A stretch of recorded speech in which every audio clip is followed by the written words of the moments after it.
내 목에 칼이 들어와도 그 사람입니다.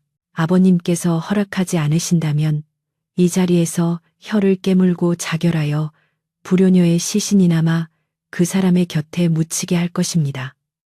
서리발처럼 차가운 고함 소리가 최 부자의 안채 마루를 쩌렁쩌렁 울리자 마당에 서 있던 하인들은 혼비백산하여 고개를 땅에 쳐박고 숨조차 쉬지 못했다. 깨진 청자 파편이 사방으로 튀어 반짝이는 마루 위에는 옥같이 고운 얼굴에 결의를 가득 담은 연화 아가씨가 은장도를 목에 겨눈 채 서슬퍼런 눈빛으로 늙은 아비를 노려보고 있었다. 방금 전 최 부자가 집어 던진 귀한 산수와 병풍이 처참하게 찢겨나갔고 방바닥에는 엎어 쏟아진 꿀물 그릇이 끈적하게 퍼져나가고 있었으나 그 난장판 속에서도 연화의 자세는 흐트러짐이 없었으며 가늘게 떨리는 손끝은 두려움 때문이 아니라 억누를 수 없는 분노와 간절함 때문이었다. 천하의 최진사고을 원님조차 함부로 대하지 못한다는 만석군 최달수가 불그락푸르락한 얼굴로 뒷목을 잡으며 비틀거렸지만 딸의 눈동자의 서린 광기는 그를 압도하고도 남음이 있었다. 도대체 무엇이 금지옥엽으로 키운 이 귀한 딸을 미치게 만들었단 말인가. 최달수는 떨리는 손가락으로 마당 구석 걸음 더미 옆에 쭈그리고 앉아있는 한 사내를 가리키며 쇳소리가 섞인 목소리로 울부짖었다. 네가 정녕 미치지 않고서야 어찌 저런 짐승만도 못한 놈을 지아비로 삼겠다 우기는 것이냐. 저놈은 말도 못하는 벙어리에 글 한자 모르는 까막눈이요. 평생 소똥이나 치우며 살아온 천한 머슴놈이다. 내 눈에 흙이 들어가기 전에는 절대 안 된다. 차라리 내 손으로 너를 죽이고 나도 죽겠다. 최 부자의 절규에 가까운 호통에도 연화는 눈 하나 깜짝하지 않았다. 그녀가 지목한 산의 돌석은 그 소란스러운 와중에도 멍한 표정으로 콧물을 훌쩍이며 해진 삼배옷 사이로 드러난 시커먼 배를 벅벅 긁고 있었으니 누가 보아도 그는 덜 떨어진 팔불출이요 가문은커녕 제 앞가림조차 못할 위인이었다. 헝클어진 머리카락에는 지푸라기가 덕지덕지 붙어 있었고 입가에는 언제 흘렸는지 모를 침자국이 허옇게 말라붙어 있었는데 저런 몰골을 한 사내를 고을 최고의 미색과 재덕을 겸비했다는 연화가 연모한다는 것은 귀신이 고칼 노릇이었다. 연화는 한 발자국도 물러서지 않고 은장도의 칼날을 더욱 깊이 목에 가져다 대며 붉은 피가 송글송글 맺히는 것을 보여주었다. 아버님께서 저를 짐승의 짝이라 여기셔도 좋습니다. 허나 소녀의 눈에는 저분이 세상 그 어떤 왕우장상보다 귀한 분으로 보이니 이는 하늘이 맺어준 인연이 아니고 무엇이겠습니까? 만약 오늘 저를 저분께 주지 않으신다면 내일 아침 아버님께서는 싸늘하게 식은 딸의 시신을 보시게 될 것입니다. 그녀의 목소리에는 한치의 망설임도 없었고 그 단호함은 마치 천년 묵은 바위처럼 꿈쩍도 하지 않았다. 최 부자는 기가 막혀 말문이 막혔고 가슴을 쥐어뜯으며 통곡하고 싶은 심정이었다. 인근 고을에 내로라 하는 양반집 자제들이 혼담을 넣으려 줄을 섰고 심지어 한양의 고관대작 집안에서도 매파를 보내오던 터였다. 그런데 하필이면 제 집안의 가장 천하고 더러운 벙어리 머슴이라니. 이것은 가문의 수치일 뿐만 아니라 조상님 볼 면목이 없는 대참사였다. 시간을 거슬러 올라가 보자면 최달수에게 연화는 늦게 얻은 무남동녀 외동딸로 그야말로 눈에 넣어도 아프지 않을 보물단지였다. 어릴 적부터 총명하기가 이를 데 없어 7살에 사서삼경을 떼고 10살에는 시와 그림으로 고을 선비들의 혀를 내두르게 만들었던 신동이었다. 최 부자는 딸을 왕비로 만들겠다는 허황된 꿈까지 꾸었을 정도로 기대가 컸다. 그러나 달이 차면 기운다 했던가 며칠 전부터 연화는 식음을 전폐하고 방 안에 틀어박혀 있더니 기어이 오늘 아침 문을 박차고 나와 돌석이 아니면 시집을 가지 않겠다는 청천벽력 같은 선언을 한 것이었다. 처음에는 헛것이 들린 줄 알았던 최 부자는 딸이 농을 하는 것이라 여겨 웃어 넘기려 했으나 연화가 진보다리를 싸들고 머슴들의 숙소인 행랑채로 향하려 하자 사태의 심각성을 깨달았다. 급기야 집안의 모든 하인을 불러 모아 돌석을 멍석말이 하려 했으나 연화가 칼을 들고 나타나 제 목숨을 담보로 협박을 시작한 것이 바로 지금의 상황이었다. 아이고 내 팔자야, 전생에 무슨 죄를 지어서 이런 꼴을 본단 말인가. 최 부자의 안사람인 정씨 부인이 대청마루 기둥을 붙잡고 실신할 듯 오열했다. 집안의 모든 며느리와 하녀들이 달려와 부인을 부축하고 주무르며 난리 법석을 떨었지만 연하의 표정은 석고상처럼 굳어 있었다. 그녀의 시선은 잠시 마당 구석의 돌석에게 향했다. 돌석은 여전히 상황 파악이 안 된 듯 멍청한 표정으로 쪼그리고 앉아 땅바닥의 개미떼를 구경하고 있었다. 사람들은 혀를 찼다. 저런 바보 천치에게 홀리다니 연화 아씨가 분명 여우 귀신에게 씌어도 단단히 씌었구나. 수군거리는 소리가 파도처럼 마당을 휩쓸었지만 연화는 속으로 피를 토하는 심정으로 다짐했다. 누가 뭐라 해도 상관없다. 나는 보았다. 저 사람의 진짜 모습을. 껍데기에 속아 진주를 버리는 어리석은 짓은 하지 않으리라. 그녀의 눈시울이 붉어졌지만 눈물은 흘리지 않았다. 지금 눈물을 보이면 약해지는 것이라 생각했기 때문이었다. 결국 자식 이기는 부모 없다고 했던가. 아니면 딸을 죽일 수는 없다는 아비의 마지막 연민이었을까. 최 부자는 털썩 주저앉으며 땅을 치고 통곡했다. 그래, 네 멋대로 하거라. 내 눈앞에서 썩 꺼져버려. 오늘부로 너는 내 딸이 아니다. 저 벙어리 놈을 데리고 산속으로 들어가든 빌어먹으며 살든 다시는 내 눈에 띄지 마라. 그것은 허락이라기보다는 저주에 가까운 절규였다. 하지만 연화에게는 그것이 유일한 구원의 동아줄이었다. 그녀는 천천히 칼을 거두고 피가 맺힌 목을 옷깃으로 가리며 아버지에게 큰 절을 올렸다. 키워주신 은혜 평생 잊지 않겠습니다. 부디 만수무강하십시오. 그녀의 절은 정갈하고 깊었으나 최 부자는 고개를 돌려 외면했다. 그의 어깨가 격한 슬픔과 배신감으로 들썩이고 있었다. 마당에 모인 하인들은 이 기막힌 광경에 숨죽여 울거나 어처구니 없다는 듯 혀를 찼다. 혼례는 그날 밤 도둑 장가들듯 치러졌다. 화려한 꽃가마도 흥겨운 풍물패도 축하해주는 하객도 없는 쓸쓸하고 초라한 혼례였다. 마을 사람들은 소문을 듣고 구름처럼 몰려들어 최 부자 댁 담장 너머로 고개를 들이밀었다. 그들의 눈에는 호기심과 조소 그리고 알 수 없는 쾌감이 서려 있었다. 천하의 최진사 딸이 벙어리 머슴한테 시집을 간대. 세상 말세야 말세. 귀신이 고칼 노릇이지. 웅성거리는 소음 속에서 낡은 사모관대를 쓴 돌석은 여전히 무엇이 좋은지 해벌쭉 웃으며 소매로 콧물을 닦아내고 있었고 족두리를 쓴 연화는 창백하지만 기품 있는 얼굴로 꼿꼿이 서 있었다. 그녀가 입은 화롯은 급하게 구한 탓에 소매가 짧았고 연지곤지는 눈물 자국 위에 덧칠해져 번져 있었다. 찬바람이 불어와 마당의 촛불을 위태롭게 흔들었고 앙상한 나뭇가지들은 마치 이 기이한 결합을 비웃기라도 하듯 스산한 소리를 내며 울었다. 돌석은 멍하니 서 있다가 집내를 맡은 늙은 하인의 손짓에 따라 엉거주춤 절을 했다. 그 모습이 어찌나 우스꽝스러운지 구경꾼들 사이에서 키득거리는 웃음소리가 터져 나왔다. 그러나 연화는 정성을 다해 맞절을 올렸다. 그녀의 눈빛은 흔들림이 없었고 맞잡은 두 손에는 땀이 흥건했다. 그녀는 알고 있었다. 지금 이 순간이 자신의 인생을 송두리째 뒤바꿀 갈림길이라는 것을.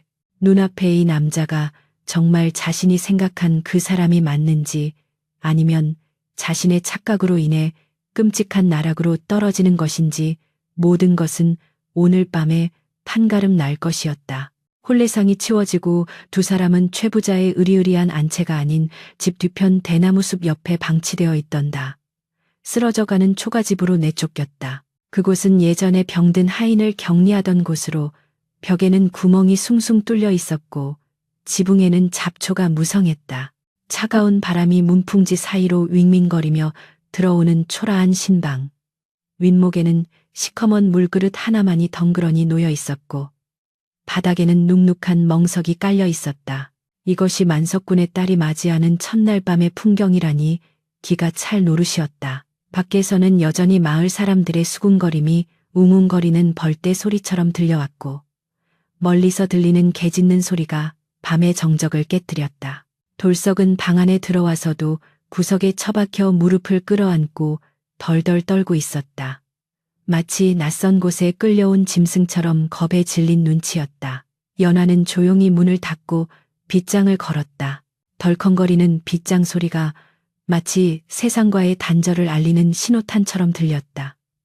그녀는 촛불 하나를 켜들고 구석에 웅크린 남편 돌석에게로 천천히 다가갔다. 촛불에 비친 그녀의 그림자가 벽 위에서 일렁거렸다. 서방님. 연화가 나직하게 불렀다. 그러나 돌석은 대답 대신 몸을 움찔하며 더욱 구석으로 파고들었다. 그는 어버, 으어 하며 뜻 모를 소리를 내뱉으며 손사래를 쳤다. 마치 자신을 때리지 말라는 듯한 몸짓이었다. 연화는 가슴 한구석이 욱신거려 옴을 느꼈다. 만약 자신의 짐작이 틀렸다면, 만약 저 모습이 연기가 아니라 진짜라면 공포가 엄습해왔지만 그녀는 애써 마음을 다잡았다. 그녀는 촛대를 바닥에 내려놓고 돌석의 바로 앞에 무릎을 꿇고 앉았다. 그리고는 떨리는 손으로 돌석의 지저분한 손을 덥석 잡았다. 거칠고 굳은 살이 박인 흙대가 낀 머슴의 손이었다. 돌석은 깜짝 놀라 손을 빼려 했으나 연화는 놓아주지 않았다. 그녀의 눈에서 기어이 참았던 눈물 한 방울이 툭 떨어져 돌석의 손등 위로 흘러내렸다. 뜨거운 눈물이 닿자 발버둥치던 돌석의 움직임이 멈칫했다. 제발 제 앞에서는 그 탈을 벗어주십시오. 연화의 목소리는 간절함을 넘어 애원에 가까웠다. 저는 보았습니다. 지난달 보름 뒤산 대나무 숲에서 당신이 달빛 아래 홀로 서 있던 모습을, 그리고 당신이 나뭇잎에 적어 내려가던 그 글귀를, 발톱을 숨긴 범은 쥐를 잡지 않고 때를 기다리는 용은 얕은 물에서 울지 않는다 하지 않았습니까? 연화의 입에서 그 시 구절이 흘러나오는 순간 멍청하게 풀려있던 돌석에 동공이 순간적으로 수축하며 날카로운 빛을 뿜어냈다. 그것은 찰나였지만 연화는 놓치지 않았다. 방금 전까지 침을 흘리던 바보의 눈빛이 아니었다. 그것은 먹이를 노리는 맹수의 눈빛이었고 세상을 굽어보는 지식인의 눈빛이었다. 정막이 감돌았다. 문풍지가 파르르 떨리는 소리만이 방 안을 채웠다. 돌석은 천천히 고개를 들었다. 구부정하던 허리가 곧게 펴지고 해벌쭉하던 인매가 굳게 다물어졌다. 헝클어진 머리카락 사이로 드러난 그의 이마는 넓고 시원했으며 눈매는 깊고 그윽했다. 그는 잡혀있던 손을 부드럽게 빼내어 자신의 옷자락으로 연화의 눈물을 조심스럽게 닦아주었다. 그리고는 믿을 수 없을 만큼 중후하고 침착한 목소리로 입을 열었다.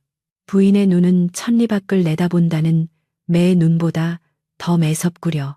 이 미천한 놈의 목숨이 오늘 부인의 혀끝에 달렸었소. 그것은 벙어리의 웅얼거림이 아니었다. 명확한 발음 기품 있는 어조. 그것은 양반 중에서도 학식이 깊은 자만이 낼 수 있는 소리였다. 연화는 숨을 들이켰다. 자신의 도박이 목숨을 건 선택이 틀리지 않았음을 확인하는 순간이었다. 그러나 동시에 엄청난 두려움이 밀려왔다. 멀쩡한 사내가 왜 어째서 벙어리 흉내를 내며 짐승만도 못한 취급을 받으며 살아야 했단 말인가. 그가 감추고 있는 비밀의 무게가 최부자의 재산보다 더 무겁고 위험할 수도 있다는 예감이 그녀의 등골을 서늘하게 했다. 돌석 안이 정체를 알 수 없는 이 사내는 촛불을 손가락으로 눌러 껐다. 칠흑 같은 어둠 속에서 그의 목소리가 낮게 깔렸다. 이제 돌이킬 수 없소. 당신은 오늘 호랑이 굴로 제 발로 걸어 들어온 것이오. 어둠 속에서 그의 눈빛만이 형형하게 빛나고 있었다. 이것은 끝이 아니라 거대한 폭풍의 시작이었다. 어둠은 짙고 무거웠으나 그 속에 흐르는 공기는 마치 폭풍 전야의 바다처럼 격렬하게 요동치고 있었다. 돌석 안이 김인우가 내뱉은 낮은 목소리는 썩어가는 초가집의 습한 냉기를 단숨에 날려버릴 만큼 뜨겁고 날카로웠다. 연화는 어둠 속에서 더듬거려 그의 옷깃을 잡았다. 거친 삼배의 감촉 아래로 사내의 뜨거운 체온과 팽팽하게 긴장된 근육이 고스란히 전해져 왔다. 그녀는 떨리는 목소리를 가다듬으며 마치 어둠 속의 신령에게 맹세하듯 또렷하게 말했다. 호랑이 굴이라 하셨습니까? 저는 그 굴에 제 발로 들어오기 위해 지난 10수년을 기다려온 것만 같습니다. 당신이 범이라면 저는 그 범의 발톱이 될 것이고, 당신이 용이라면 저는 그 용이 승천할 구름이 되겠습니다. 그러니 부디 제 앞에서만큼은 그 무거운 탈을 내려놓고 숨을 쉬십시오. 연화의 말은 단순한 위로가 아니었다. 그것은 운명을 함께하겠다는 피의 맹세와도 같았다. 인우는 잠시 침묵했다. 그 침묵의 시간 동안 밖에서는 밤새 우는 부엉이 소리와 멀리서 들려오는 다듬이질 소리가 기묘한 불협화음을 이루며 두 사람의 귓가를 스쳐 지나갔다. 인우는 긴 한숨을 내쉬었다. 그 한숨에는 지난 5년여 세월 동안 짐승보다 못한 삶을 살며 억눌러왔던 울분과 고통 그리고 처절한 외로움이 섞여 있었다. 그는 천천히, 아주 천천히 입을 열어 자신이 누구인지, 왜 이 시골 구석에 똥냄새 나는 머슴으로 살아야 했는지를 토해내기 시작했다. 내 본명은 김인우라 하오. 한양 도성 안에서 내 이름을 모르는 이가 드물었고, 내 아버님은 사헌부 대사원을 지내신 강직한 분이셨소. 허나 간신들의 모함이 조정해 붉은 피바람을 몰고 오던 날, 우리 가문은 역적으로 몰려 멸문지화를 당했소. 아버님은 사약을 받으시고 어머님과 누이들은 관노로 끌려가거나 자결하였으며 나는 구사일생으로 도망쳐 목숨만 부지한 채 이 지옥 같은 세상에 남겨진 것이요. 그의 목소리는 물기를 머금고 있었으나 울음은 터뜨리지 않았다. 그것은 슬픔을 넘어선 뼛속 깊이 사무친 한이었다. 연하는 어둠 속에서도 그의 눈에서 흐르는 뜨거운 액체가 자신의 손등으로 뚝뚝 떨어지는 것을 느낄 수 있었다. 도망치던 밤나는 맹세했소. 살아서 반드시 억울하게 돌아가신 아버님의 누명을 벗기고 이 썩어빠진 세상을 바로잡겠노라고. 그래서 혀를 깨무는 심정으로 바보 흉내를 내기 시작했소. 말귀를 알아들으면서도 못 알아듣는 척 매질을 견뎠고, 그를 알면서도 까막눈인 척 침을 흘리며 비웃음을 샀소. 똥오줌을 뒤집어 쓰고 개 밥그릇에 밥을 훔쳐 먹으면서도 내 가슴 속에 품은 칼날만은 매일 밤 갈고 또 갈았소. 인우의 고백은 처절했다. 연화는 상상조차 할 수 없는 고통의 시간들이 그의 목소리를 타고 전해져와 가슴이 미어지는 듯한 통증을 느꼈다. 천한 머슴 돌석이 겪었을 수모와 멸시, 그 모든 순간순간이 실은 고귀한 영혼을 갉아먹는 형벌이었음을 그녀는 뼈저리게 깨달았다. 그녀는 조심스럽게 손을 뻗어 그의 젖은 뺨을 어루만졌다. 거칠고 투박한 피부였지만 그 안에는 누구보다 고결한 선비의 영혼이 깃들어 있었다. 서방님, 얼마나 힘드셨습니까? 얼마나 외로우셨습니까? 이제는 혼자가 아니십니다. 제가 곁에 있습니다. 그날 밤 두 사람은 낡은 멍석 위에서 서로를 부둥켜 안고 밤새도록 소리 죽여 울었다. 육체의 정을 통하는 것보다 더 깊고 진한 영혼의 결합이었다. 연화는 인우의 헝클어진 머리카락을 빗겨주며 다짐했다. 이 남자를 지키기 위해, 그리고 그가 품은 뜻을 이루게 하기 위해 기꺼이 악처가 되고 독한 여인이 되리라고. 인우 역시 연화의 품에서 오랜만에 사람의 온기를 느끼며 차갑게 식어버렸던 심장이 다시금 뜨겁게 박동하는 것을 느꼈다. 그녀는 그에게 있어 단순한 아내가 아니라 칠흑 같은 어둠 속에서 유일하게 빛나는 등불이자 구원자였다. 새벽닭이 백구를 치며 올 때까지 두 사람은 서로의 체온에 의지하며 다가올 가시밭길을 걸어갈 용기를 나누었다. 창호지 문 밖으로 희끄무레한 여명이 밝아오자 인우는 다시금 가면을 써야 할 시간이 왔음을 직감했다. 그는 연하의 손을 꽉 잡았다가 놓으며 나직이 말했다. 날이 밝으면 나는 다시 벙어리 돌석이 될 것이요. 부인 부디 내 모습에 가슴 아파하지 마시오. 이것은 훗날을 도모하기 위한 웅크림일 뿐이니 날이 밝자마자 초가집 밖은 시끌벅적해졌다. 최 부자의 명을 받은 하인들이 몰려와 문을 걷어차고 고함을 질러댔다. 야, 이 인뱅이 같은 것들아, 해가 중천에 떴는데 아직도 자빠져 자는 게냐. 주인 어른께서 당장 밭으로 나가 일하지 않으면 밥 한 톨도 주지 말라 하셨다. 문이 벌컥 열리고 눈부신 아침, 햇살이 방 안으로 쏟아져 들어왔다. 그 순간 인우의 얼굴은 순식간에 일그러지며 초점 없는 눈동자로 변했다. 그는 으어 하는 괴상한 소리를 내며 자리에서 일어나 허둥지둥 밖으로 뛰쳐나갔다. 밖에서 기다리던 머슴들이 킬킬거리며 그의 뒤통수를 때리고 엉덩이를 걷어찼다. 이 병신놈이 장가갔다고 아주 상전 노릇을 하려드네. 어서 가서 소여물이나 쑤어라. 돌석은 바보처럼 해벌쭉 웃으며 연신 허리를 굽신거렸다. 그 비굴하고 처참한 모습을 문틈으로 지켜보던 연화는 입술을 꽉 깨물어 피가 맺힐 지경이었다.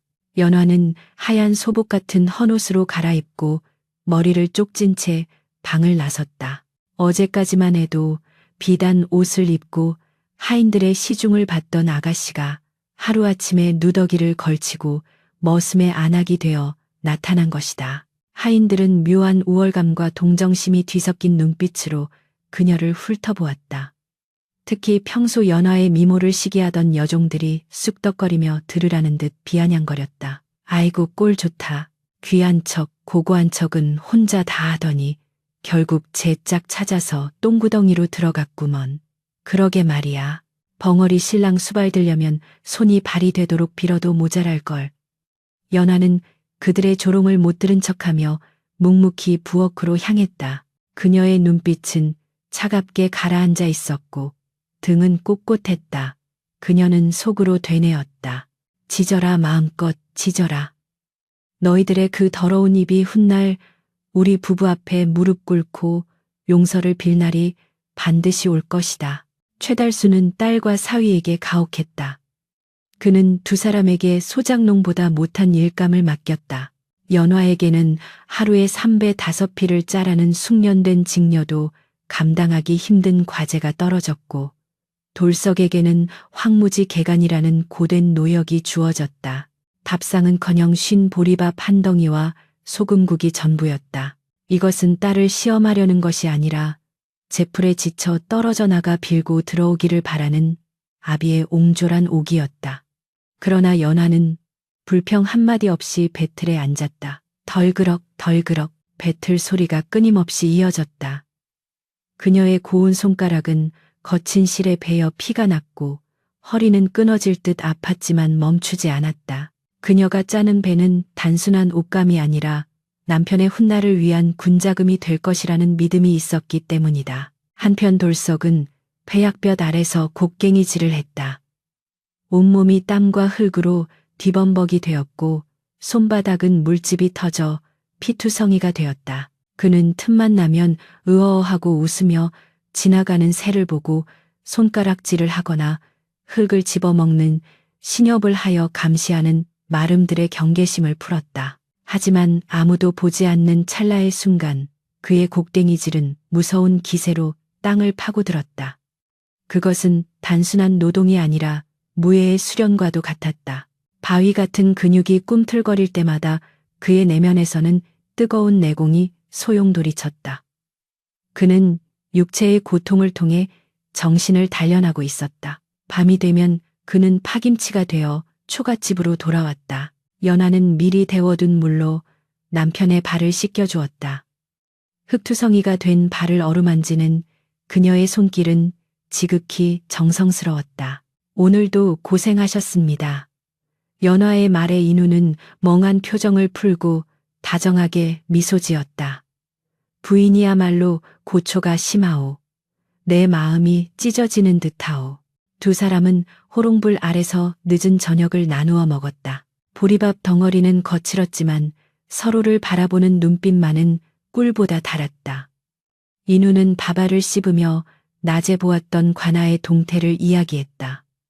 오늘 관아에서 나온 포졸들이 마을을 돌며 낯선 이들을 검문하더이다. 아마도 조정에서 내려온 암행어사나 도망친 죄인을 찾는 모양새였소. 아직은 때가 아니오. 더욱 철저히 숨죽여야 하오. 연화는 고개를 끄덕이며 밥상 밑 깊숙이 숨겨두었던 낡은 책 한 권을 꺼냈다.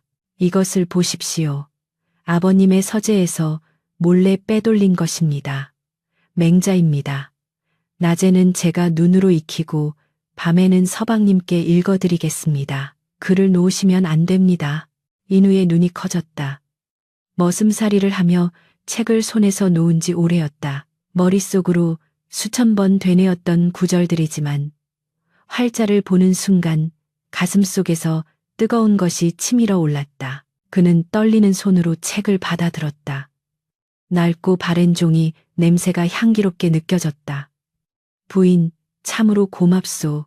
이 은혜를 어찌 다 갚으리요. 연화는 미소 지으며 촛불 심지를 돋우었다. 우리가 훗날 세상을 호령할 때 그때 갚으십시오. 지금은 그저 읽고 또 읽으십시오. 그날부터 그들의 이중 생활은 더욱 치밀해졌다. 낮에는 세상에서 제일 가는 바보와 그 바보를 수발드는 억척스러운 아낙네로, 밤에는 세상을 논하고 학문을 닦는 선비 부부로 살아갔다. 초가집의 문틈으로 새어나오는 희미한 글 읽는 소리는 바람 소리에 묻혀 아무도 듣지 못했으나 그 소리는 머지않아 세상을 뒤흔들 천둥 소리의 씨앗이 되고 있었다. 그러던 어느 날 최 부자의 집에 불청객이 찾아왔다. 인근 고을의 탐과 놀이로 악명 높은 배 좌수가 왈패들을 이끌고 들이닥친 것이다. 그는 예전부터 연화에게 흑심을 품고 있었는데 그녀가 머슴에게 시집갔다는 소식을 듣고 행패를 부리러 온 것이었다. 술에 거나하게 취한 배 좌수는 마당에서 고래고래 소리를 질렀다. 최진사, 자네가 딸 자식을 짐승놈한테 던져줬다지. 그럴 거면 차라리 내 첩으로나 주지 그랬나. 그 아까운 미색을 똥밭에 굴리다니 내 속이 다 쓰리네. 그려 최달수는 분노로 몸을 떨었지만 배 좌수의 뒷배가 든든한 권세가라. 함부로 대항하지 못하고 끙끙 앓기만 했다. 배 좌수는 기세가 등등하여 하인들을 시켜 연화와 돌석이 사는 초가집으로 향했다. 내 그 벙어리 놈 면상 좀 보자. 어떻게 생겨 먹었길래 천하의 최진사 딸을 홀렸는지. 와장창 초가집의 문짝이 뜯겨나가고 흑투성이 신발들이 방 안을 짓밟았다. 연화는 배틀 앞에 앉아있다가 깜짝 놀라 일어섰고 구석에서 새끼를 꼬던 돌석은 공포에 질린 척 몸을 웅크렸다.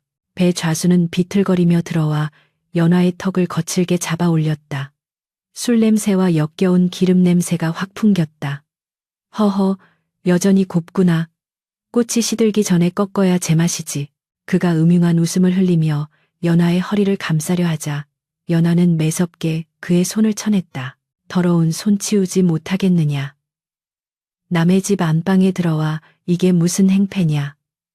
그녀의 서슬퍼런 일갈에 배 좌수는 잠시 주춤했으나 곧 얼굴이 붉어지며 손을 들어 올렸다. 인연이 감히 짝 날카로운 파열음과 함께 연화의 고개가 돌아갔다. 입가에서 피가 흘러내렸다. 배 좌수는 킬킬거리며 이번에는 구석에 있는 돌석에게 다가갔다. 내 놈이 그 벙어리냐. 어디 맛 좀 봐라. 그는 신고 있던 가죽신으로 돌석의 얼굴을 걷어찼다. 돌석은 퀭 소리를 지르며 바닥에 나뒹굴었다. 배 좌수의 왈패들이 달려들어 돌석을 마구잡이로 밟기 시작했다. 병신 주제의 양반집 딸을 넘봐 죽어라. 죽어. 무자비한 발길질이 이어졌다. 인우는 본능적으로 몸을 피하거나 반격할 수 있었지만 이를 악물고 참아냈다. 지금 여기서 무공을 쓰거나 정체를 드러내면 모든 것이 물거품이 된다. 그는 철저하게 무력한 바보가 되어야 했다. 그는 비명 대신 아으, 아으 하는 신음만 흘리며 몸을 웅크려 급소만 방어했다. 피투성이가 된 남편을 보며 연화가 비명을 질렀다. 그만하시오. 제발 그만하시오. 저 사람은 아무 죄가 없습니다. 그녀가 달려들어 왈패의 다리를 붙잡고 늘어졌지만 그녀 역시 내동댕이 쳐졌다. 배 좌수는 쓰러진 돌석의 머리를 짓밟으며 비웃었다. 보아라 연화야. 이것이 네가 선택한 서방의 꼴이다. 제 마누라가 맞아도 아무것도 못하는 등신, 이것이 내 현실이다. 그는 침을 깬 뱉고는 왈패들을 이끌고 사라졌다. 폭풍이 휩쓸고 간 방 안에는 처참한 정적만이 감돌았다. 연화는 기어이 터져나오는 오열을 삼키며 피투성이가 된 인우에게 기어갔다. 인우의 얼굴은 멍과 피로 얼룩져 형체를 알아보기 힘들 정도였다. 서방님, 서방님. 연화는 치마폭을 찢어 그의 피를 닦아냈다. 그녀의 눈물방울이 그의 상처 위로 뚝뚝 떨어졌다. 인우는 퉁퉁 부은 눈을 힘겹게 뜨고 연화를 바라보았다. 고통으로 일그러진 표정이었지만 그 눈빛만은 여전히 맑고 강인했다. 그는 피 섞인 침을 뱉어내고는 아주 작지만 단단한 목소리로 속삭였다. 울지 마시오. 나는 아프지 않소. 다만 저들의 오만함이 내 칼을 더욱 날카롭게 만들 뿐이오. 그날 밤 인우는 앓는 소리 한 번 내지 않고 상처를 견뎠다. 연화는 약초를 지식여 그의 상처에 바르며 다짐하고 또 다짐했다. 오늘의 이 치욕을 뼈에 새겨 훗날 반드시 저들에게 1000배만 배로 갚아주겠노라고. 밖에는 비가 내리기 시작했다. 추적추적 내리는 빗소리가 마치 두 사람의 피울음을 대신하는 듯했다. 이 시련은 그들을 무너뜨리는 것이 아니라 오히려 더욱 단단한 강철로 담금질하고 있었다. 바야흐로 운명의 수레바퀴는 가속도가 붙어 걷잡을 수 없는 경랑 속으로 빠져들고 있었다. 세월은 유수와 같다 하였으나 최부자댁 뒤편 허름한 초가에서의 시간은 마치 물에 빠진 수레바퀴처럼 더디게만 흘러갔다.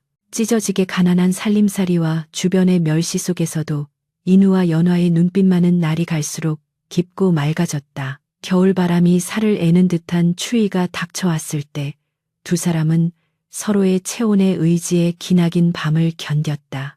감이 부족해 냉골이 된 방바닥에서 인우는 연화의 언손을 자신의 겨드랑이에 끼워 녹여주었고 연화는 남편의 어깨에 기대어 맹자의 한 구절을 나직이 읊조리며 배고픔을 잊으려 애썼다. 하늘이 장차 큰 인물을 사람에게 내리려 할 때는 반드시 먼저 그 심지를 괴롭게 하고 그 근골을 수고롭게 하며 그 육체를 굶주리게 한다 하였습니다. 서방님, 지금의 이 고통은 하늘이 서방님을 크게 쓰시기 위함이니 부디 마음을 굳건히 하소서.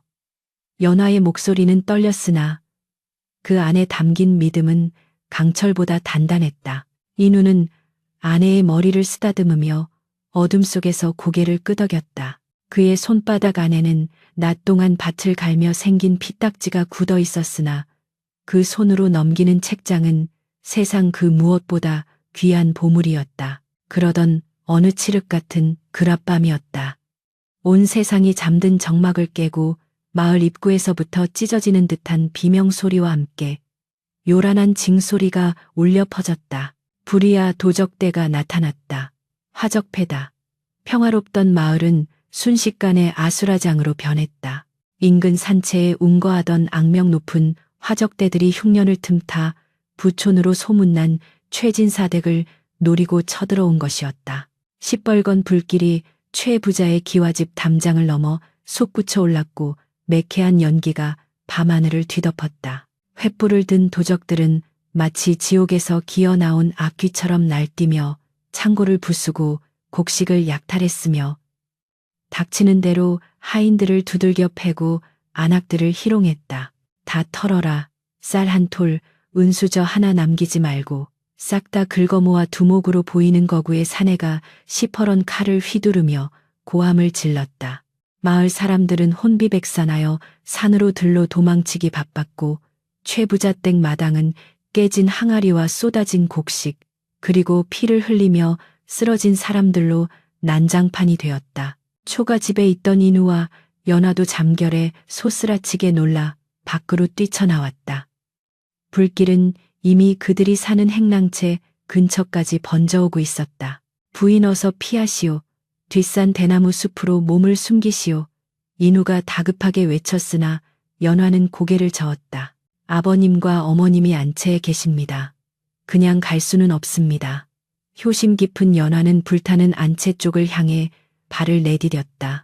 그 순간 담장을 넘어온 도적 2명이 연화를 발견하고 음흉한 미소를 지으며 앞을 가로막았다. 어허, 이게 누구신가 소문 자자한 최진사. 딸내미 아니냐 꼴은 거짓꼴이 다 되었어도 얼굴 반반한 건 여전하구먼. 오늘 밤 우리 형님 술 시중이나 좀 들어야겠다. 도적 하나가 더러운 손을 뻗어 연화의 옷깃을 잡아챘다. 연화가 비명을 지르며 저항했으나 건장한 사내의 힘을 당해낼 수는 없었다. 이거 놔라, 이 짐승 같은 놈들아. 연화의 절규가 불길 속으로 흩어졌다. 그때였다. 어둠 속에서 번개 같은 그림자가 튀어나왔다. 으어, 으어, 괴상한 고함 소리와 함께 똥지개를 진 돌석이 아니, 인우가 도적들 사이로 뛰어들었다. 겉보기에는 겁에 질린 바보가 허우적거리는 듯 했으나 그의 움직임에는 한치의 오차도 없는 정교함이 숨겨져 있었다. 인우는 비틀거리며 넘어지는 척하다가 지게 작대기를 휘둘러 연화를 잡고 있던 도적의 정강이를 정확히 가격했다. 악뼈가 부러지는 둔탁한 소리와 함께 도적이 비명을 지르며 고꾸라졌다. 또 다른 도적이 놀라 칼을 빼들고 덤벼들었으나 인우는 바닥에 있는 재를 한 줌 쥐어 그의 눈에 뿌렸다. 시야가 가려진 도적이 헛손질을 하는 사이 인우는 재빨리 그의 명치를 팔꿈치로 가격했다. 컥 하는 소리와 함께 사내는 거품을 물고 쓰러졌다. 이 모든 과정이 눈 깜짝할 사이에 벌어졌다. 겉으로 보기엔 바보가 운 좋게 휘두른 막대기에 도적들이 당한 것처럼 보였으나 무예를 아는 자가 보았다면 등골이 서늘해질 정도의 고수만이 보여줄 수 있는 절제된 움직임이었다. 인우는 연화의 손목을 낚아채며 낮게 속삭였다. 내 등 뒤에 딱 붙어 있으시오. 절대로 떨어지면 안 돼요. 연화는 공포에 질린 와중에도 남편의 든든한 등에서 뿜어져 나오는 기운에 안도감을 느꼈다. 그는 더 이상 멍청한 돌석이 아니었다. 가족을 지키기 위해 발톱을 드러낸 호랑이였다. 두 사람은 불길을 피해 안채로 향했다. 안채 마당에서는 최 부자와 정씨 부인이 도적들에게 둘러싸여 목숨을 구걸하고 있었다. 제발 살려만 주십시오. 재물은 다 가져가도 좋으니 목숨만은 최 부자는 바닥에 머리를 탔으며 애원했다.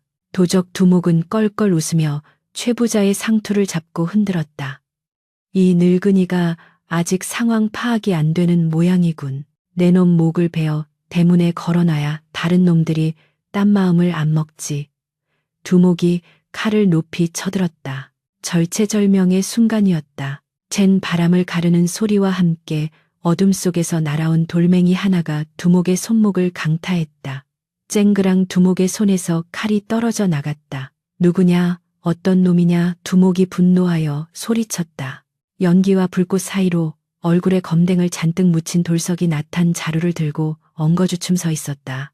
그는 짐짓 겁에 질린 표정으로 덜덜 떨면서도 그가 선 위치는 정확히 최 부자와 도적들 사이를 가로막는 길목이었다. 아버님, 건드리지 마. 돌석은 바보 흉내를 내며 낫을 허공에 휘둘렀다. 도적들은 코웃음을 쳤다. 저 벙어리 놈이 미쳤나 죽고 싶어 환장했구나. 졸개 서너 명이 동시에 덤벼들었다. 그러나 기이한 일이 벌어졌다. 돌석이 엉덩방아를 돋으며 주저앉는가 싶으면 도적의 칼이 허공을 갈랐고 그가 뒷걸음질 치다 넘어지는가 싶으면 도적들이 자기들끼리 부딪혀 나뒹굴었다. 마치 취권주의챈을 보는 듯 혹은 귀신에 홀린 듯 돌석은 그들의 칼날을 종이 한 장 차이로 피하며 교묘하게 그들을 제압해 나갔다. 혼란한 틈을 타 인우는 쓰러져 있던 맷돌 손잡이를 발로 차 날렸다. 묵직한 나무 막대기가 정확히 날아가 횃불을 든 도적의 팔을 때렸고 떨어진 횃불이 마른 지푸라기 더미 위로 떨어지며 거대한 불기둥이 솟아올랐다. 불이다 불이 더 커진다. 당황한 도적들이 우왕좌왕하는 사이 인우는 최부자와 장모를 부축하여 뒷문 쪽으로 밀었다. 어서 가.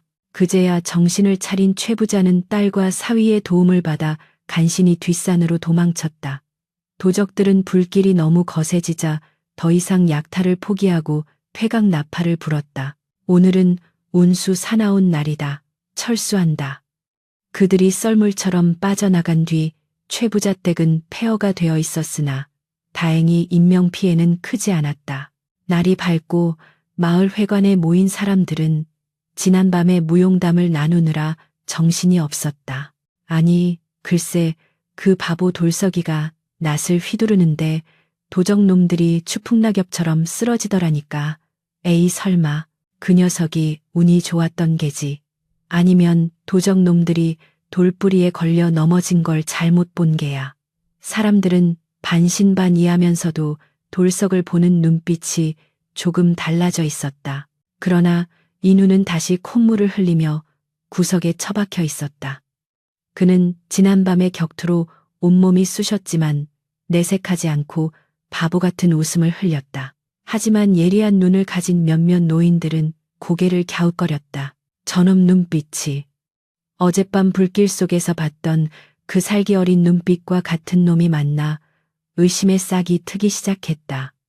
인우는 직감했다. 이제 이곳에 더 머물다가는 정체가 탄로나는 것은 시간 문제라는 것을. 폐허가 된 초가집으로 돌아온 인우와 연화는 재만 남은 세간살이를 뒤적였다. 건질 것은 아무것도 없었다. 연화는 검게 그을린 벽에 기대어 앉아 망연자실한 표정을 지었다. 인우가 다가와 그녀의 어깨를 감쌌다. 부인 놀라지 않았소. 연화는 고개를 들어 남편을 바라보았다. 그녀의 눈에는 눈물 대신 결연한 의지가 타오르고 있었다. 서방님, 어젯밤 저는 보았습니다. 서방님의 실력은 이제 낭종지추 낭종즈 쥐와 같아 주머니를 뚫고 밖으로 나오고야 말았습니다. 더 이상 숨길 수도 숨어서도 안 됩니다. 그녀는 품속 깊은 곳에서 헝겊에 싼 무언가를 꺼냈다. 그것은 그녀가 시집올 때 몰래 숨겨왔던 어머니의 유품 옷가락지 한 쌍이었다. 그리고 그녀는 부엌칼을 들어 자신의 탐스러운 긴 머리카락을 싹둑 잘라내었다. 부인 이게 무슨 짓이오? 인우가 놀라 소리쳤으나 연화는 잘린 머리카락과 옷가락지를 인우의 손에 쥐어주었다. 이것을 파시면 한양으로 갈 노잣돈은 될 것입니다. 들리는 소문에 의하면 조정에서 이번 난리를 계기로 인재를 널리 구하기 위해 특별 과거 알성시를 연다고 합니다. 이것은 기회입니다. 더 이상 이 시골 구석에서 썩지 마시고 당당히 한양으로 가십시오. 가서 장원 급제하여 서방님의 억울한 누명을 벗고 저를 이 구렁텅이에서 건져 주십시오. 연화의 목소리는 단호했다. 그녀는 알고 있었다. 남편을 떠나보내는 것이 얼마나 위험하고 가슴 아픈 일인지를. 하지만 그가 용이 되어 승천하려면 자신이 그 발판이 되어주어야 한다는 것 또한 알고 있었다. 인우는 떨리는 손으로 잘린 머리카락을 쥐었다. 아내의 분신과도 같은 머리카락. 그것은 천금보다 무거운 무게로 그의 가슴을 짓눌렀다. 뜨거운 눈물이 볼을 타고 흘러내렸다. 그는 연화 앞에 무릎을 꿇고 그녀의 거친 손을 자신의 얼굴에 가져다 댔다. 부인, 내 목숨을 걸고 맹세하오. 내 반드시 금에 환영하여 부인의 이 머리카락이 다시 자라기 전에 고운 비단옷을 입히고 꽃가마를 태워드리리다. 만약 내가 뜻을 이루지 못한다면 살아서 돌아오지 않을 것이요. 두 사람은 폐허 속에서 서로를 부둥켜 안고 오열했다. 그것은 이별의 슬픔이 아닌 다가올 미래를 위한 처절한 약속이었다. 떠나는 날 새벽 안개는 자욱했고 마을은 고요했다. 인우는 삿갓을 깊게 눌러쓰고 괴나리 보찜 하나를 맨 채 살인문 앞에 섰다. 연화는 댕기머리 대신 짧아진 머리를 수건으로 감싸고 그를 배웅했다. 조심해서 가십시오. 밥거르지 마시고 아프지 마십시오. 평범한 인사였지만 그 속에 담긴 정은 태산보다 높았다. 인우는 차마 발길이 떨어지지 않아 몇 번이고 뒤를 돌아보았다. 안개 속에 홀로 서 있는 연화의 모습이 점점 희미해져 갔다. 그는 이를 악물고 발걸음을 재촉했다. 뒤를 돌아보면 주저앉을 것만 같았기 때문이었다. 마을 어귀를 벗어나자 그는 삿갓을 벗어던지고 하늘을 올려다보았다. 기다려라 한양아. 김인우가 돌아간다. 내 아버지를 죽이고 내 가문을 멸한 간신배들아, 목을 씻고 기다려라. 내 붓끝이 칼이 되어 너희들의 심장을 겨눌 것이다. 인우가 떠난 뒤 연화에게는 더욱 혹독한 시련이 기다리고 있었다. 남편이 도망갔다는 소문이 돌자 최 부자는 불같이 화를 내며 연화를 광에 가뒀다. 그놈이 결국 너를 버리고 도망갔구나.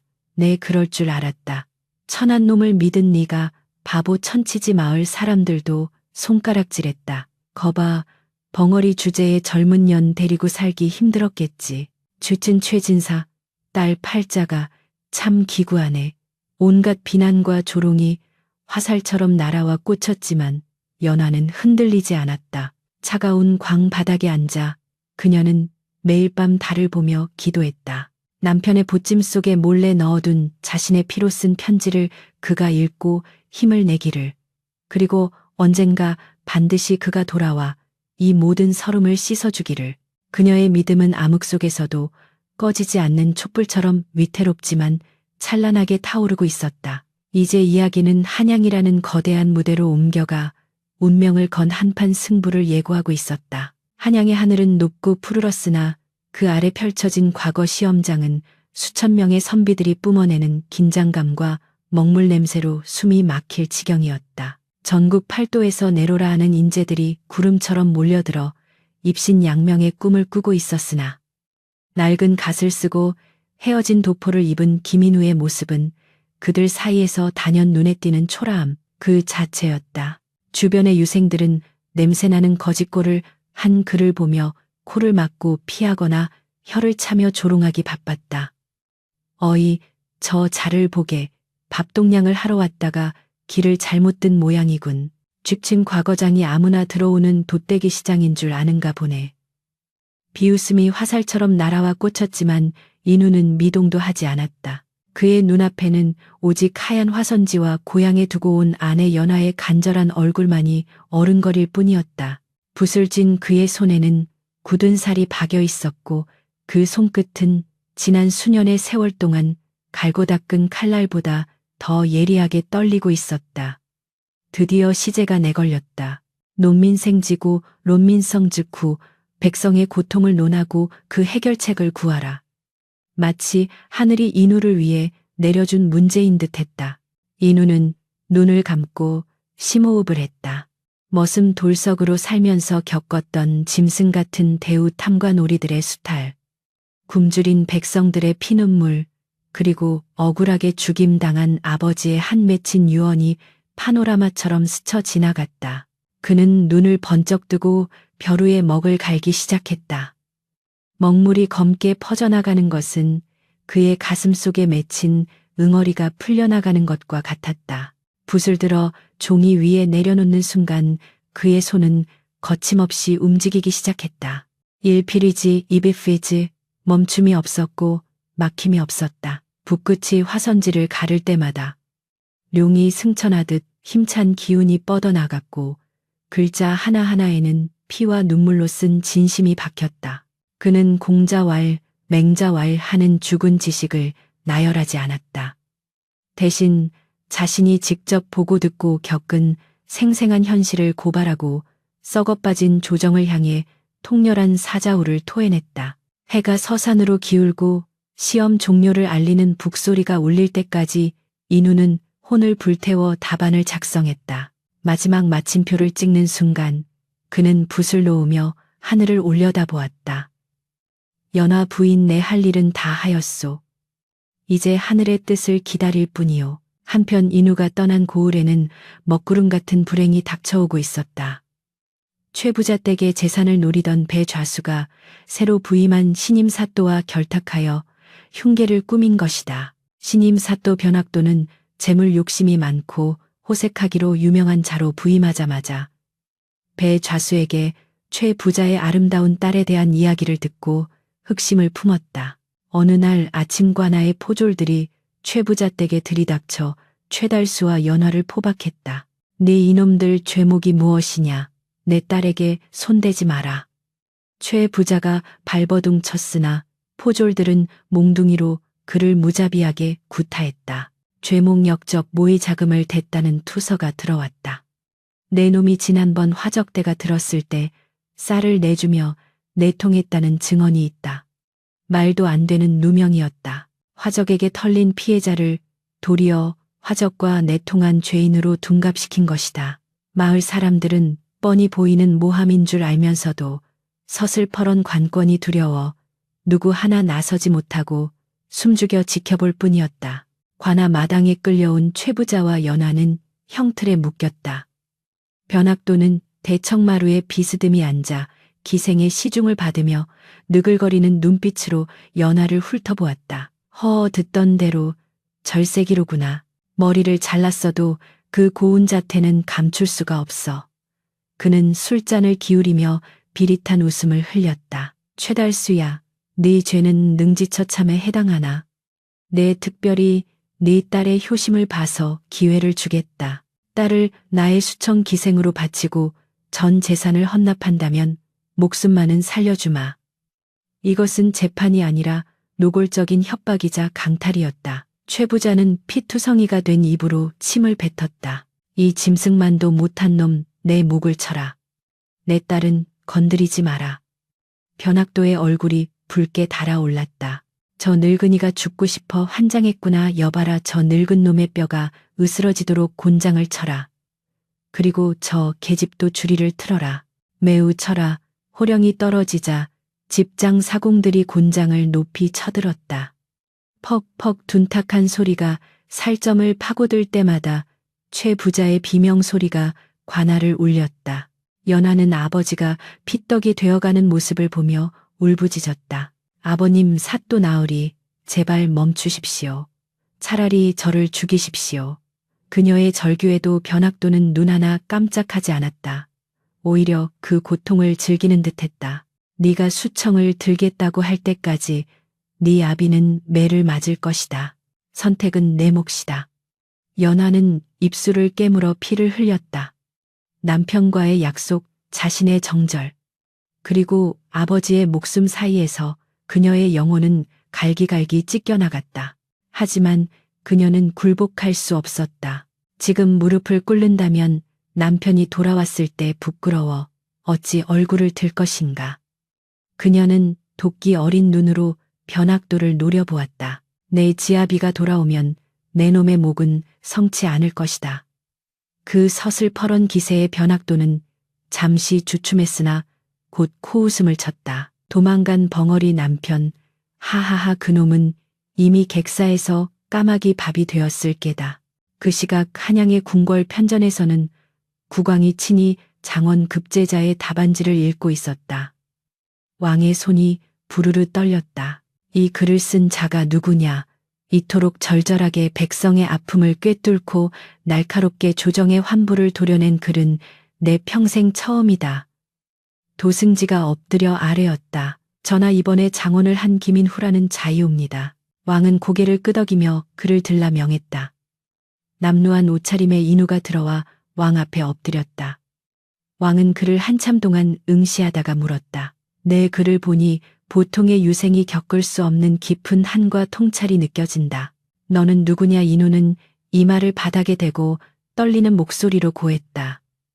전하, 소신은 역적의 누명을 쓰고 죽은 전 대사원 김모의 아들 김인우이옵니다. 아버님의 억울함을 풀고 도탄에 빠진 백성을 구하고자 목숨을 걸고 이 자리에 섰나이다. 편전 안의 신료들이 술렁거렸다. 역적의 자식이 과거를 보았다니 이는 대역죄였다. 그러나 왕은 자리에서 벌떡 일어났다. 그렇구나. 네가 바로 그 충신의 아들이었구나. 내 비록 간신배들에게 속아 너의 아버지를 죽였으나 밤마다 후회와 자책으로 잠을 이루지 못했다. 네가 살아있어 주었구나. 왕은 친히 계단을 내려와 인우의 손을 잡았다. 왕의 눈에 눈물이 고여 있었다. 내 아비의 죄를 사면하고 관작을 복구하노라. 그리고 김인우 너에게 내리는 첫 번째 임무다. 왕은 품에서 낡은 마패와 유척을 꺼내 인우의 손에 쥐어주었다. 암행어사가 되어 남쪽으로 내려가라. 탐관 오리들을 징치하고 억울한 백성을 구제하라.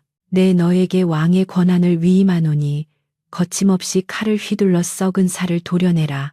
인우는 감격에 겨워 오열하며 절을 올렸다. 성은이 망극하옵니다. 소신뼈가 가루가 되도록 충성을 다하겠나이다. 며칠 뒤 최부잔의 고을에는 기묘한 소문이 돌기 시작했다. 험상궂게 생긴 거린 하나가 장터를 돌아다니며 구걸을 하고 관아 주변을 기웃거린다는 것이었다. 머리는 산발하고 옷은 다 찢어져 살이 훤히 보이는 그 거지는 다름 아닌 인우였다. 그는 신분을 숨긴 채 마을의 참상을 두 눈으로 확인했다. 굶어 죽은 시체가 길거리에 나뒹굴고 곳곳에서 곡소리가 끊이지 않았다. 주막에서 국밥을 얻어먹으며 듣는 이야기는 참혹했다. 최진사댁이 쑥대밭이 되었어. 오늘이 바로 최진사와 그 딸년을 처형하는 날이라지. 아마 사또가 딸년을 차지하려고 생사람을 잡는 거야. 인우의 주먹이 부들부들 떨렸다. 숟가락을 쥔 손에 힘이 들어가 나무 숟가락이 뚝 하고 부러졌다. 그는 국밥 값을 탁자에 던져놓고 관아로 향했다. 그의 눈빛은 더 이상 벙어리 돌석의 것이 아니었다. 그것은 사냥감을 노리는 맹수의 눈빛 아니 죄인을 심판하러 온 저승사자의 눈빛이었다. 관아 마당은 구경꾼들로 인산인해를 이루고 있었다. 형틀에 묶인 최부자는 이미 혼절하여 숨만 간신히 붙어 있었고 연화는 머리가 헝클어지고 입술이 터진 채 처참한 몰골로 꿇어앉아 있었다.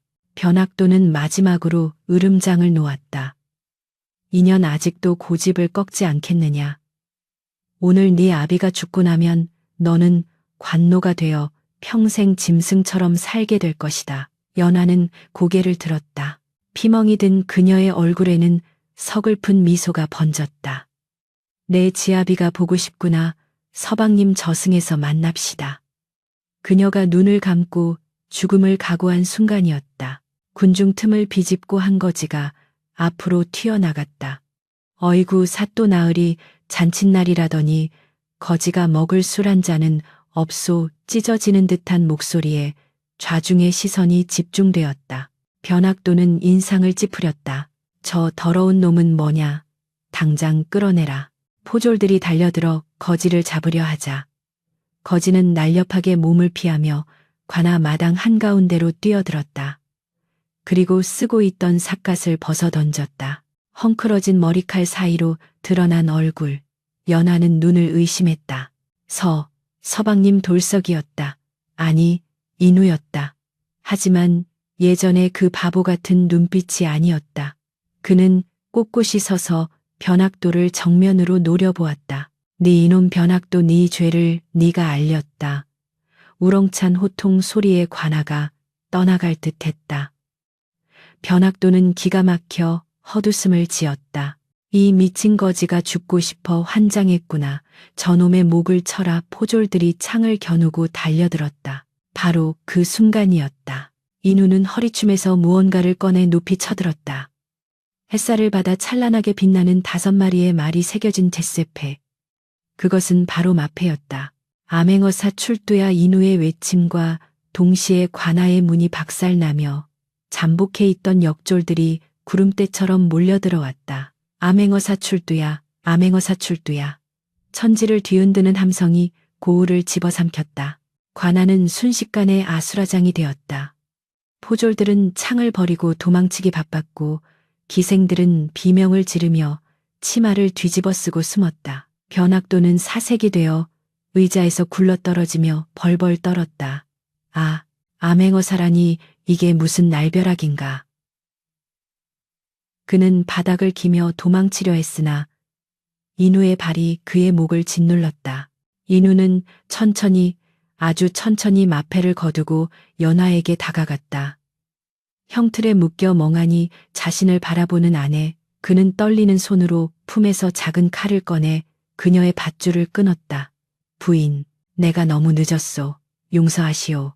연화는 꿈인지 생시인지 분간하지 못한 채 인우의 얼굴을 더듬었다. 따뜻했다.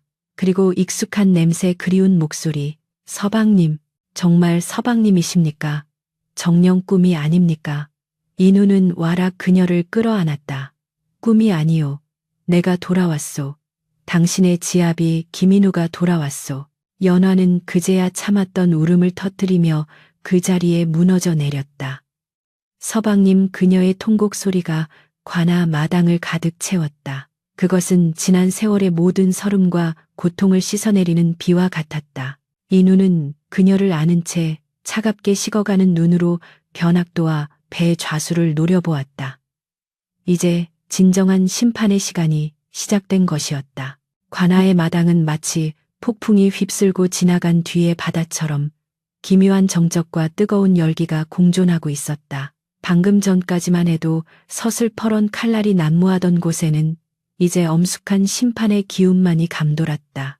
김인우는 낡은 거지옷을 벗어 던지고 역졸들이 바친 관복으로 갈아입었다. 푸른 비단 관복에 흉배가 번쩍이자 그가 뿜어내는 위엄은 주변의 공기조차 무겁게 짓누르는 듯했다. 그는 천천히 그러나 바위처럼 묵직한 발걸음으로 대청마루에 올라 사또가 앉던 의자에 앉았다. 그 모습은 마치 옥황상제가 인간 세상의 잘잘못을 가리기 위해 강림한 듯 고고하고 위엄 있었다. 마당에 엎드린 수백 명의 백성은 감히 고개를 들지 못하고 부들부들 떨기만 했다. 그들 중 다수는 불과 며칠 전까지만 해도 그를 바보돌석이라 부르며 돌을 던지고 침을 뱉던 이들이었다. 수치심과 공포가 뒤섞인 침묵 속에서 인우의 서리빨 같은 목소리가 터져나왔다.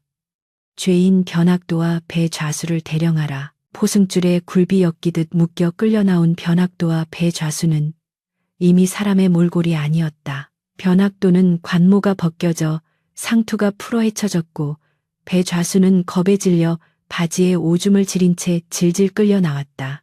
그들은 인우의 눈을 마주치지 못하고 바닥에 머리를 닿으며 읍소했다. 아이고, 어사또 나으리 죽을 죄를 지었습니다.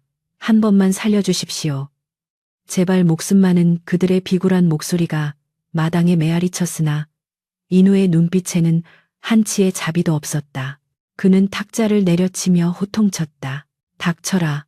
내 놈들의 더러운 입에서 나오는 변명은 듣고 싶지 않다. 변학도 너는 국록을 먹는 관리로서 백성을 보살피기는커녕 사리사욕을 채우고 무고한 양민을 핍박하였으니 그 죄가 하늘에 닿았다. 또한 배 좌수 너는 향반이라는 자가 탐관오리와 결탁하여 이웃을 해치고 재물을 탐하였으니 이는 짐승만도 못한 짓이다. 인우는 판결문을 읽어 내려갔다. 그 목소리는 마치 하늘에서 내리는 벼락처럼 준엄했다.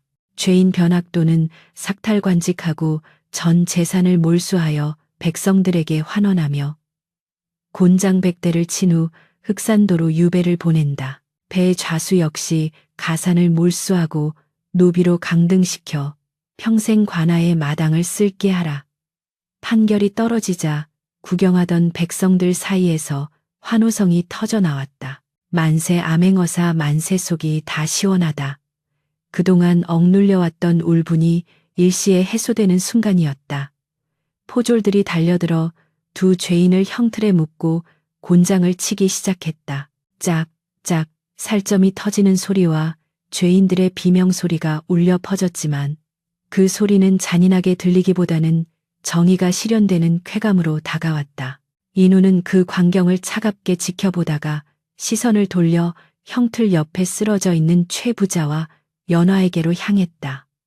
그의 눈빛이 순식간에 봄눈 녹듯 부드러워졌다. 인우는 자리에서 내려와 최 부자 앞으로 걸어갔다. 최 부자는 곤장에 맞아 피투성이가 된 엉덩이와 다리를 부여잡고 신음하고 있었다. 그는 화려한 관복을 입은 어사가 자신에게 다가오자 공포에 질려 몸을 움츠렸다. 나으리. 소인은 죄가 없습니다. 최 부자는 눈앞의 어사가 자신의 옛 머슴 돌석이라는 사실을 도저히 믿을 수가 없었다. 아니, 믿고 싶지 않았다. 자신이 그토록 구박하고 멸시했던 그 천한 놈이 생사여탈권을 쥔 어사가 되었다니. 이는 꿈에서도 상상 못한 일이었다. 인우는 최 부자 앞에 무릎을 꿇고 정중하게 큰 절을 올렸다. 장인어른 사위 인우가 이제야 늦게 와서 문안 올립니다. 그동안 평안하셨습니까? 그 한마디에 최 부자의 눈이 휘둥그레졌다. 주변의 백성들도 숨을 죽였다. 장인어른이라니, 그럼 정말 자네가 우리 집 돌석이란 말인가? 인우는 고개를 들어 최 부자의 손을 잡았다. 따뜻하고 단단한 손길이었다. 예, 장인어른. 제가 바로 돌석입니다. 그동안 신분을 속이고 장인어른의 속을 태운 죄 죽어 마땅하오나 이 모든 것은 가문의 억울함을 풀고 훗날을 도모하기 위함이었으니 부디 넓은 아량으로 용서해 주십시오. 최 부자는 멍하니 인우를 바라보다가 이내 왈칵 눈물을 쏟아냈다. 그것은 회한과 감격 그리고 미안함이 뒤섞인 눈물이었다. 아이고, 내가 눈이 멀었지. 내 눈앞에 진주를 두고도 알아보지 못하고 돌멩이 취급을 했구나. 자네를 짐승 취급하며 구박했던 이 못난 놈을 용서하게나. 최 부자는 인우의 손을 잡고 통곡했다. 주변에서 지켜보던 사람들도 눈시울을 붉혔다. 인우는 미소 지으며 장인어른을 안아주었다. 지난 일은 모두 잊으십시오. 장인어른께서 저를 거두어 주시지 않았다면 저는 객사했을지도 모릅니다. 은혜는 잊지 않겠습니다. 그리고 인우는 연화에게 다가갔다. 연화는 헝클어진 머리와 찢어진 옷차림이었지만 그 표정만은 세상 그 누구보다 행복해 보였다. 그녀는 비틀거리며 일어나 인우의 품에 안겼다. 서방님, 해내셨군요. 기어이 해내셨군요. 인우는 그녀의 등을 토닥이며 귓가에 속삭였다. 부인의 믿음이 나를 살렸소. 부인이 아니었다면 나는 아직도 원망 속에 갇혀 사는 벙어리 돌석이었을 것이요. 당신이 나를 다시 낳아주신 것이나 다름없소. 두 사람은 수많은 사람이 보는 앞에서 서로를 으스러지도록 끌어안았다. 그 모습은 한 폭의 그림처럼 아름다웠고 보는 이들의 가슴을 먹먹하게 만들었다. 마을 안악들은 수군거렸다. 역시 연하 아가씨가 보통 내기가 아니었어. 사람 볼 줄 아는 눈이 있었던 게지. 우리는 바보라고 놀렸는데 아가씨는 그 속의 용을 보신 게야. 사건이 수습되고 며칠 뒤 최 부자 댁에서는 성대한 잔치가 열렸다. 이번에는 지난번의 초라한 혼례와는 비교도 안 될 만큼 화려하고 떠들썩한 잔치였다. 인근 고을의 수령들은 물론이고 멀리 한양에서도 축하 사절이 내려왔다. 집 나갔던 며느리들도 전어 굽는 냄새에 돌아온다더니 예전에 인우를 구박하던 하인들은 언제 그랬냐는 듯 굽신거리며 아첨을 떨었다. 그러나 인우는 그들을 탓하지 않았다. 그는 넉넉한 웃음으로 모두를 배불리 먹이고 가난한 이들에게는 곡간을 열어 곡식을 나누어 주었다. 내가 배고파 보니 배고픈 서름을 알겠고 천대받아 보니 그 아픔을 알겠더라. 오늘 내 기쁨을 너희들과 나누고자 하니 마음껏 먹고 즐기거라. 인우의 덕망에 사람들은 머리를 조아리며 칭송했다. 살아있는 부처님이 따로 없네 그려. 인우와 연화는 며칠간 고향에 머물며 조상의 묘소를 찾고 마을에 무너진 기강을 바로 세웠다. 그리고 이제 한양으로 떠날 시간이 되었다. 왕이 인우의 능력을 높이 사 그를 이조참의에 제수하고 한양으로 불렀기 때문이었다. 떠나는 날 아침 마을 어귀에는 구름 같은 인파가 몰려들어 그들을 배웅했다. 최 부자는 눈물을 글썽이며 사위와 딸의 손을 잡았다. 가거라. 가서 더 큰 세상에서 뜻을 펼치거라. 이 애비 걱정은 말고 종종 소식이나 전해다오. 연화는 아버지의 품에 안겨 울었다. 아버님 건강하십시오. 자주 찾아뵙겠습니다.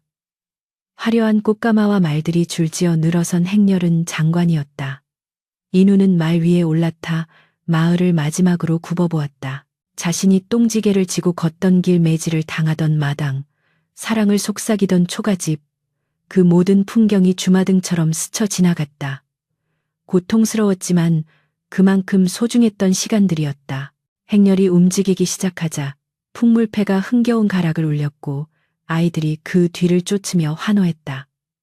암행어사님 만세 연화, 아씨 만세 금이 환양 금이 전직, 비단 옷을 입고 고향에 돌아온다는 말처럼 인우의 귀환은 그야말로 찬란했다.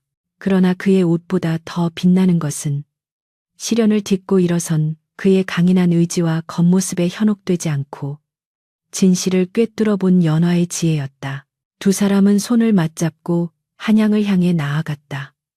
그들의 앞길에는 따스한 햇살이 축복처럼 쏟아지고 있었다. 세월은 다시 흘러 10년이 지났다. 한양 북촌의 아담하지만 기품 있는 기와집, 뜰에는 매화가 흐드러지게 피어있고 서당에서는 아이들의 글 읽는 소리가 랑랑하게 들려왔다. 마루에 앉아 차를 마시던 중년의 인우는 호우 백발이 된 수염을 쓰다듬으며 그 소리를 듣고 있었다. 그의 곁에는 여전히 고운 자태를 간직한 연화가 앉아 바느질을 하고 있었다. 여보, 저 아이들의 목소리를 들으면 옛날 생각이 나지 않소. 그 좁은 초가방에서 당신이 맹자를 읽어주던 그 시절 말이오. 인우가 찻잔을 내려놓으며 말했다. 연화는 미소 지으며 바늘을 멈추었다. 어찌 있겠습니까? 그때는 보리밥 한 덩이도 꿀맛 같았지요. 비록 몸은 고단했지만 마음만은 꿈으로 가득 차 있었으니까요. 인우는 연화의 손을 잡았다. 그 손은 이제 고생의 흔적이 사라지고 보드라워졌지만 인우에게는 여전히 세상에서 가장 강인한 손이었다. 사람들은 나를 보고 입지전적인 인물이라 칭송하지만 나는 알고 있소. 나의 오늘은 모두 당신이 만들어준 것임을. 당신이 벙어리 돌석의 껍데기 속에 숨겨진 김인우를 보지 못했다면 나는 평생 원망 속에서 살다가 흙으로 돌아갔을 것이오. 연화는 수줍게 웃으며 고개를 저었다. 아닙니다, 서방님. 옥석은 진흙 속에 묻혀 있어도 빛이 나는 법입니다. 저는 그저 그 흙을 조금 털어내었을 뿐 빛을 낸 것은 서방님 자신이십니다. 그때 대문을 박차고 한 소년이 뛰어 들어왔다. 어머니 아버지, 저 오늘 서당에서 칭찬받았어요. 훈장님께서 제 글이 날이 갈수록 일취월장한다 하셨어요. 인우와 연화의 아들 10살배기 명준이었다. 씩씩하고 총명하게 자란 아이를 보며 두 사람은 흐뭇한 미소를 지었다. 인우는 아들을 무릎에 앉히고 물었다. 그래 무슨 글을 지었느냐? 명준이 눈을 반짝이며 대답했다. 사람을 외모로 취하지 말고 그 마음을 보라는 주제로 지었습니다. 아버지께서 항상 말씀하셨잖아요. 겉모습은 낡은 옷과 같아서 언제든 바꿀 수 있지만 마음은 그 사람의 뼈와 같아서 쉽게 변하지 않는다고요. 인우와 연화는 마주보며 웃음을 터뜨렸다. 그 웃음소리는 매와 향기처럼 은은하게 퍼져나갔다. 세상 사람들은 눈에 보이는 화려함만을 쫓고 겉모습으로 귀천을 나누기를 좋아한다. 그러나 진정한 보물은 언제나 깊은 곳에 숨겨져 있는 법이다. 벙어리 머슴 돌석과 부잣집 딸 연화의 이야기는 사람의 가치는 신분이나 외모가 아니라 그 안에 품은 뜻과 사랑에 있다는 평범하지만 위대한 진리를 세상에 남겼다. 바람이 불어와 매화 꽃잎이 눈처럼 흩날리는 어느 봄날 그들의 이야기는